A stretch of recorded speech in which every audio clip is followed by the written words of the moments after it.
বিয়ে হওয়া সত্ত্বেও পড়াশোনার জন্য স্বামীর থেকে দূরে থাকতে হচ্ছে, এদিকে টিচাররা অ্যাটেন্ডেন্সের মার্কস দিতে দেন না। এটা কি গুনাহ হচ্ছে? আমার জন্য কোনটা বেশি জরুরি, পড়াশোনা নাকি সংসার?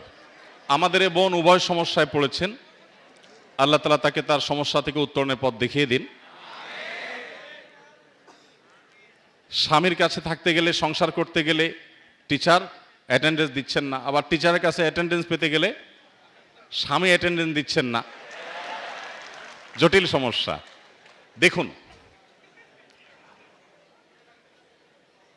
ইসলামী শরিয়ার যে আদেশ নিষেধগুলো, এগুলো আমাদের অনেক সময় ভালো লাগে না, আমাদের অনেক সময় মনে ধরে না, কিন্তু বাস্তবতা হলো ইসলামী শরিয়া এসেছেই মানুষের কল্যাণে। আল্লাহ বলেছেন শারা আলাকুম মিনাদ-দীনি মা ওয়াসা বিহি নূহান ইলা আখিরিল আয়া।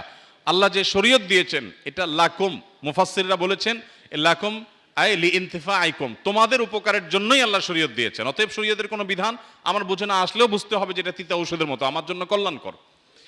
এবার আসা যাক উত্তরে। সেটা হলো, যদি কোনো নারী বিবাহের পর তিনি যদি নিয়মিত পড়াশোনাতে মনোযোগী হন, নিয়মিত পড়াশোনা করেন, কন্টিনিউ থাকেন, এদিকে অ্যাটেন্ডেন্স ঠিক রাখতে গিয়ে যদি ওই দিককার অ্যাটেন্ডেন্স তিনি মিস করেন, এবং তার স্বামীর চরিত্রের সংরক্ষণ যদি চ্যালেঞ্জিং ব্যাপার হয়ে যায়, তাহলে সেক্ষেত্রে সেই নারীর জন্য ইসলামের শরিয়াত দৃষ্টিকোণ থেকে তার সংসারকে প্রায়োরিটি দেওয়া বেশি গুরুত্বপূর্ণ।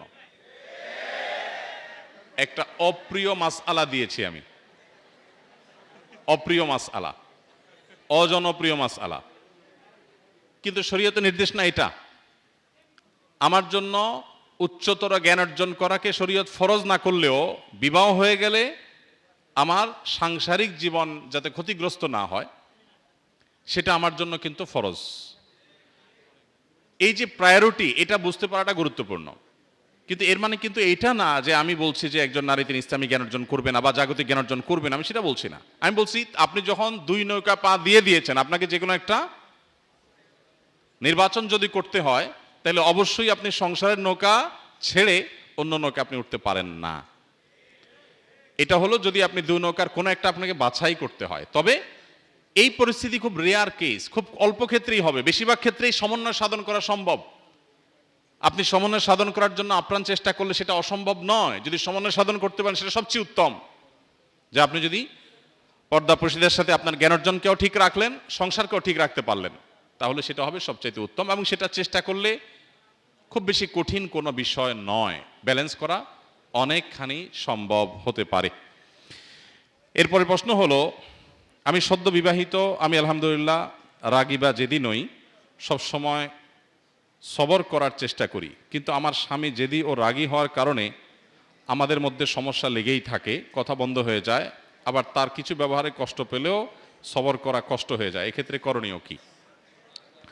দেখুন, আমাদের দাম্পত্য জীবনে সুখের মূল চাবিকাঠি হলো সবর এবং শকর।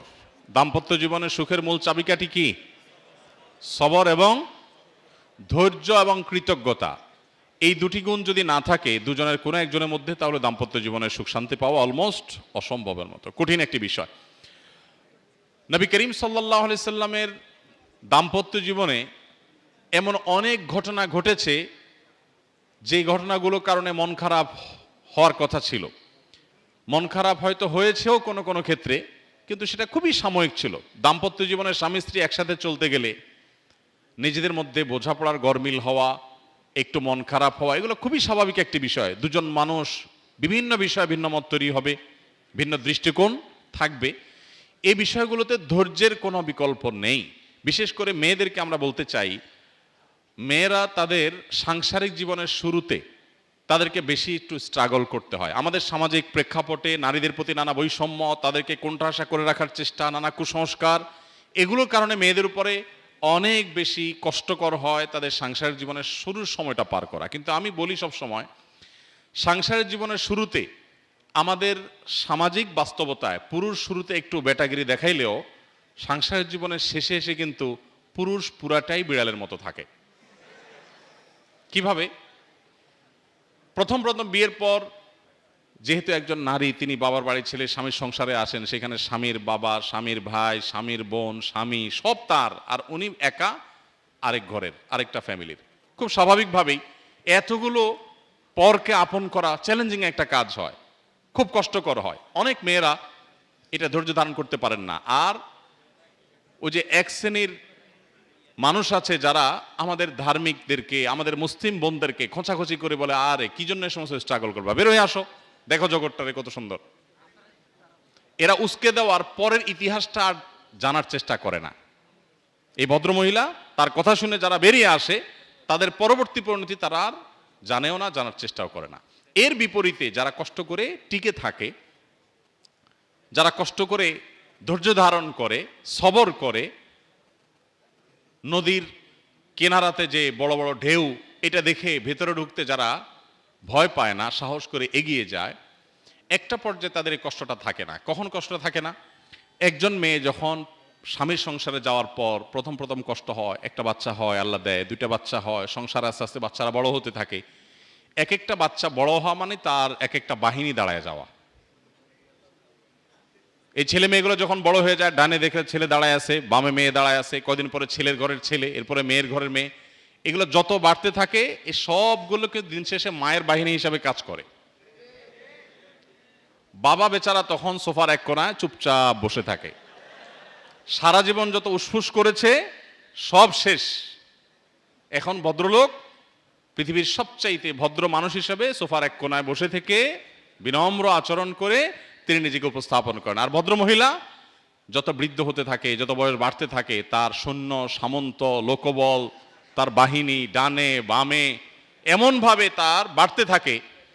এরপরে পুরুষ এক কথার বেশি দুই কথা বললে বলে, তুমি মসজিদ থেকে আজকে এত তাড়াতাড়ি কেন আসছো? মুয়াজ্জিন সাহেব বের করে দিছে। বেশি কথা চলে না, এটা কিন্তু বাস্তবতা। এই জন্য বোনদেরকে বলতে চাই, সাংসারিক জীবনে শুরুতে শুধু বোনদের কেন, ভাইদের জন্য একই কথা প্রযোজ্য। সাংসারিক জীবনে দুজন দুজনের সাথে প্রথমে অনেক ঝামেলা তৈরি হয়, সবর করে টিকতে হয়। একটা সময় আল্লাহ তাআলা সুদিন দেন। আর যারা অধৈর্য হয়ে যান, তাদের সে সৌভাগ্যটা হয় না। মেয়েরা দেশের বাইরে পড়তে যাওয়া কতটুকু যুক্তিযুক্ত? কোনো নারী যদি দেশের বাইরে পড়তে যেতে চান, মুসলিম নারী, তাহলে সেক্ষেত্রে তিনি মাহরামের সাথে অবশ্যই যে কোনো জায়গায় যেতে পারবেন। এক্ষেত্রে তার জন্য মৌলিক শর্ত থাকবে যে সফরে মাহরাম থাকা গুরুত্বপূর্ণ, শরীয়তের একটি বিধান। নবী সাল্লাল্লাহু আলাইহি ওয়াসাল্লাম বলেছেন, লা তুসাফিরুল মারআতু ইল্লা মা'আজি মাহরামিন। কোনো নারী মাহরাম ছাড়া অন্য কারোর সাথে, অর্থাৎ অচেনা গায়রে মাহরাম মানুষের সাথে তিনি সফর করবেন না।